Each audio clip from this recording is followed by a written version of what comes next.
பெண்கள் தனியாக ஹஜ் யாத்திரைக்கு போக முடியாது என்று இருந்ததை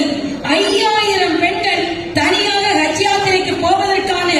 ஏற்பாடு செய்தவர் இஸ்லாமிய சகோதரர்களின் சகோதரன் மரியாதைக்குரிய மோடி அவர்கள் என்பதை நாம் இங்கே நன்றியுணர்வோடு நாம் பதிவு செய்ய வேண்டும். ஆக இன்றைய காலகட்டத்தில் மரியாதைக்குரிய பாரத பிரதமர் இங்கே ஏற்கனவே சொன்னதை போல தமிழகத்தில், ஏனென்றால் வட இந்தியாவில் இஸ்லாமிய சகோதரர்கள் வாழுகின்ற அத்தனை தொகுதிகளிலும் நாம் வெற்றி பெறுகிறோம். ஆனால் இந்த காலத்தில் இனிமேல் தமிழகத்திலும் இஸ்லாமிய சகோதரர்களும் சிறுபான்மை சகோதரர்களும் வாழுகின்ற இடங்களிலும் தேசிய ஜனநாயக கூட்டணி வெற்றி பெறும் என்பதையும் இங்கே சகோதரன் தம்பி அண்ணாமலை தலைமையில் அத்தனை தலைவர்களும் தனித்தனியாக பெயரை சொன்னதாக நினைத்துக் கொண்டு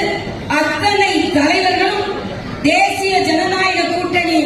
ஆட்சிக்கு வந்த பின்பு தேசிய தமிழக விழாவாக